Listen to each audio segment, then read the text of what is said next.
Bonsoir, homme de Dieu. Toi, tu vas rester tout à poser des questions, tu ne vas pas sauver ton âme. C'est pas sauver mon âme qui vient poser les questions. Dieu, il faut quitter dans ça, il faut se sauver. Ça là, tes questions là, c'est pour aller discuter au quartier. Je voulais simplement que tu me clarifies sur un sujet. Oui. Voilà, un verset qu'ils m'ont donné, que je n'ai pas pu détailler. Mais tu allais, toi, tu allais prêcher où? Il n'y a pas prêché. Il n'y a pas prêché, hein. Mais tu veux... On sait que c'est quand on parle de... Il n'y a pas prêché. Il n'y a pas prêché. Mais tu voulais détailler ça où, ça? Il n'y a pas prêché. Maintenant, je viens le sujet. Voilà. Parce que, aujourd'hui, tout le monde te suit. Un peu partout. D'accord. Voilà, il fait partie des personnes qui te suivent aussi. Donc souvent, quand on regarde tes vidéos, tes enseignements, ça nous permet de se défendre aussi souvent. Maintenant, après, quand on nous pose des questions, qu'on est bloqué, mais là, le problème, maintenant, quand on te croise, il faut qu'on te pose cette question aussi. C'est comme ça que ça se passe. Je voulais te dire quelque chose. Je voulais te dire quelque chose. Si tu as vu que c'est la vérité, ce que je prêche là, il faut sécuriser d'abord ton âme. Au lieu de venir chaque jour prendre fruit, et quand ça va finir dans ta main, tu vas courir pour revenir. Un jour, tu reviendras et puis Dieu ne sera plus là. C'est pour ton propre bien, je le dis. Pas pour toi seulement, mais pour tous ceux qui sont dans ce cas-là. Cherchez d'abord à sécuriser vos âmes. Parce qu'en croyant, puisque c'est parce que vous êtes convaincu que c'est la vérité, que vous partez aussi propager ça. Vous êtes déjà des porte-lumière. Mais moi, je vous exhorte à être la lumière aussi. Parce qu'on ne sait jamais, la terre sur laquelle nous sommes là. Vous voyez, Facebook même s'est arrêté et tout le monde était coupé du reste du monde. S'il n'y avait pas d'annonce aujourd'hui, tu ne saurais pas qu'on serait là. Corona est venu là, la terre s'est arrêtée. On ne sait jamais. Il faut chercher d'abord à sauver ton âme. Si ton âme est sauvée, Christ habite en toi, je sais que quelles que soient les questions qui vont te poser là, tu n'auras plus besoin à demander à Gédéon. Parce qu'en nous retrouvant pour prier, les enseignements viennent dans les enseignements, dans les cultes. Et à partir de là, toi-même tu es situé. Ceux qui sont là, ceux qui ont pris le baptême n'ont même pas encore fait une semaine. Femmes même, il n'y a pas une dedans qui va faire ce que tu as fait là. C'est pour que ton âme soit sauvée. Le plus important était que, est-ce que ce que Gédéon dit là, Gedj était convaincu que c'est vrai, mais ce n'est pas vrai. Mais dans la mesure où tu sais que c'est de la vérité, il faut prendre ton baptême d'abord. Après ton baptême, le reste là viendra. Parce que ceux que tu cherches à éclairer là, tu cherches à les sauver. Mais toi-même, tu fais quoi pour toi? Mais, pose ta question.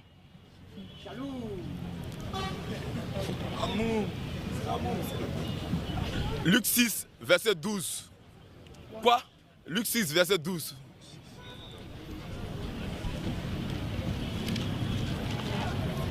Luc 6, 12. Luc 6, 12.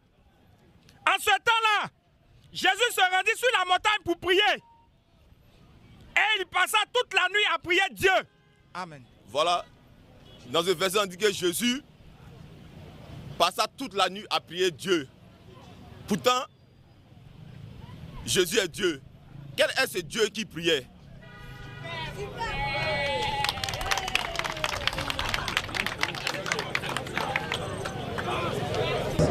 Alléluia! Je voulais dire ceci.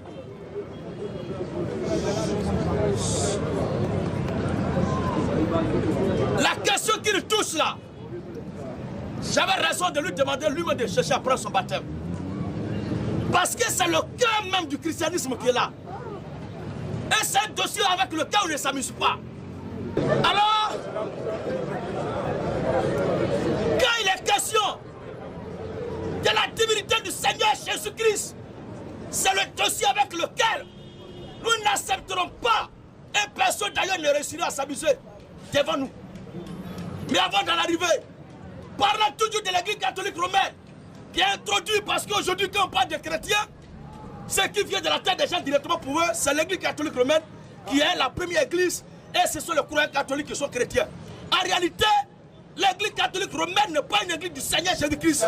C'est l'église de Satan bâtie par le pape. Et cette église est bâtie dans le sang des Antipas.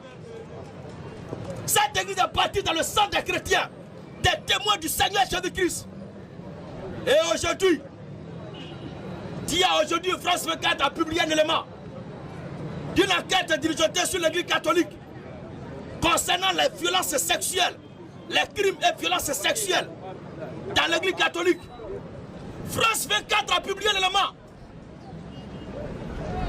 Et c'est une enquête dirigée, bien menée. Et l'enquête portait sur les crimes et les violences sexuelles à l'église catholique. Et il y a eu 3000 témoins qui ont été interrogés. Et les 3000 témoins qui ont été interrogés par les enquêteurs révèlent qu'il y a eu plus de 200 000 victimes depuis les années 1950. Et l'élément a été publié ce matin sur France 24.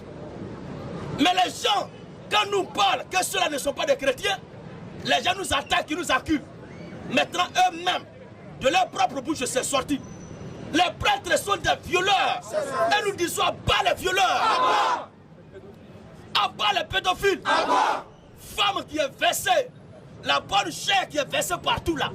Et laisse ça, ces garçons qui portent couche, bébés qui portent couche là, qui s'en vont enlever couche pour tuer, détruire son avenir. Les prêtres sont des barbares. Ils sont à l'image de la Rome antique des gladiateurs. C'est la barbarie des gladiateurs qui est pratiquée à l'église catholique romaine. Les gens ne savent pas ça. C'est le même esprit, la même coutume, la même mentalité, la même garde. C'est comme ça qu'ils sont venus pour vassaliser l'Afrique. Et un pays dans lequel l'église catholique est implantée est un pays qui ne se retrouve pas économiquement. Parce que le suppôt de Satan, l'Occident, le vampire est là pour sucer les biens du pays. Bref, relisons Luc chapitre 2 et 6, le verset 12. Luc 6, le verset 12. Oui. En ce temps-là, Jésus se rendit sur la montagne pour prier. En ce temps-là, le Seigneur Jésus se rendit sur la montagne pour prier. Actuellement, je vais me prononcer sur la divinité du Seigneur Jésus-Christ. Et je dis qu'un Dieu du Seigneur Jésus-Christ, il n'y a pas un autre Dieu. S'il y a des divinités à autre que Jésus, c'est un faux Dieu. C'est d'entre ceux on trouve les dieux qui ont peur de porter chaussures. Il y a certains qui ont peur de la viande de porc. Mais on va parler, présenter le véritable Dieu de toute la création. Luc 6, le verset 12. Luc 6, 12. Voici les textes qui tuent. En ce temps-là, Jésus s'est rendu sur la montagne. Jésus s'est rendu sur la montagne. Pour prier. Pour prier. Et il passa toute la nuit. Jésus passa toute la nuit. À prier Dieu. Voici ce qui les a détruits. Mais le texte c'est quoi? Jésus a passé toute la nuit à prier Dieu. Jésus a prié Dieu. Mais où est ce qui était difficile dedans? C'est quel Dieu Jésus priait?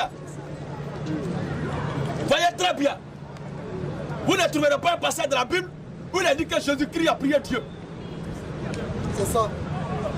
Mais quand on veut parler du principe de l'adoration manifestée par Jésus, c'est le côté humain, c'est le côté physique qui est toujours mis devant. Mais le côté invisible, le côté spirituel, le côté divin qui est Christ là, on ne voit que pas ça. Mais c'est Jésus qui a prié Dieu. Et non pas Jésus-Christ a prié Dieu. Et s'il est homme, si Dieu a accepté de se faire homme, si Dieu a accepté de devenir humain, mais il est notoire qu'il se manifeste comme un homme. Et pourquoi il a fait? C'était un exemple qu'il était en train de donner, un modèle qu'il donnait, la voie qu'il frayait pour montrer à ceux qui le suivent là comment ils doivent faire. Parce qu'eux-mêmes, on prend la question, Seigneur, apprends-nous à prier Dieu. Vous voulez qu'ils fassent quoi? Ces enfants lui demandent de leur montrer comment ils doivent prier, donc de les laisser pour vous faire plaisir. En le faisant, il a fait pour leur donner l'exemple. Et il leur fait parler tout cela. Quand il partait prier, puis il ne priait pas avec lui aussi, il leur faisait parler. Ce n'était pas le côté divin, mais c'était le côté humain qui s'adressait au côté spirituel. Et cela est juste. Dans l'Ancien Testament, il y a plein de passages comme ça. Et nous commençons maintenant. Exode 34. Exode 34. Le verset 5 à 6. Le verset 5 à 6. Alors l'Éternel Dieu. On voit le président donc qui fait discours. Écoutez bien, ouvrez les oreilles. Parce que nous sommes à Côte d'Ivoire ici, qui ne peut pas laisser l'exemple de notre très beau pays pour prendre l'histoire d'un autre peuple ailleurs. Je parle de l'histoire de la Côte d'Ivoire. Et ce qui nous est actuel là, c'est l'histoire du président Ado. Le président doit être en train de faire un discours à la télévision et il parle jusqu'à... Alors, à la fin de son discours, il dit c'est là ce que votre président voulait vous dire. ou bien c'était là le discours de fin d'année du président. Mais qui a fait le discours? Vous n'avez jamais entendu ça à la fin du discours du président? Vous n'avez jamais entendu ça? Oh, c'est lui-même qui le dit. Et il dit, c'est là ce que le président voulait vous dire. Mais qui vient de parler? Ça dit qu'un Dieu est différent du président. Il y a l'individu lui-même et il y a la fonction. Alléluia.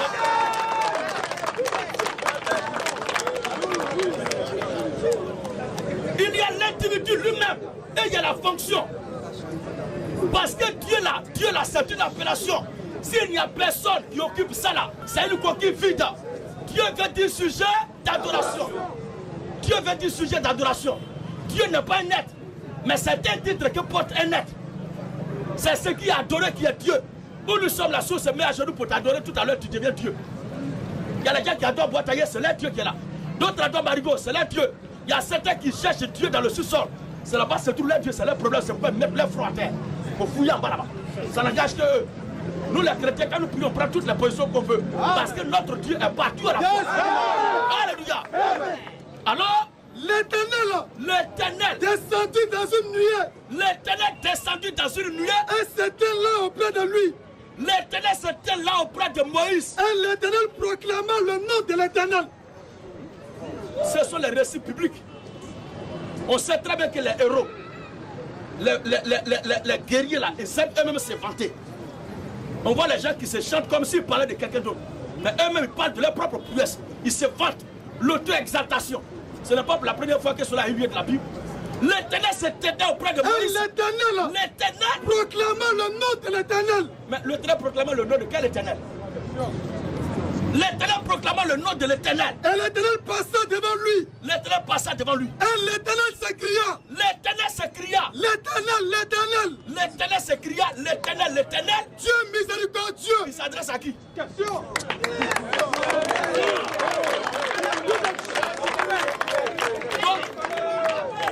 Toi tu dis Jésus parce qu'il est homme, c'est petit. Maintenant voici l'Éternel même. L'Éternel s'écria. L'Éternel s'écria. L'Éternel. Dieu miséricordieux. Dieu miséricordieux. Et compatissant. Là la colère. C'est pas prier d'entrer de faire. Mais l'Éternel parle de quel Éternel? Là la colère. Et riche en bonté. Qui conserve son amour. Qui conserve son amour jusqu'à 1000 générations. Qui conserve son amour jusqu'à 1000 générations. Et qui pardonne l'iniquité. La rébellion et le péché. Mais qui ne tient pas compte. Pour l'innocence. Et qui punit l'iniquité de père. Mais il parle de qui? C'est de lui-même qu'il est en train de parler. Il parle de lui-même à Moïse. Il est en train de montrer à Moïse comment on doit prier. C'est le modèle de prière qu'il est en train de montrer à Moïse. Et tous ceux qui sont venus après, quand chacun prie maintenant, chacun parle comme ça. Alors, je ne sais pas où est le problème.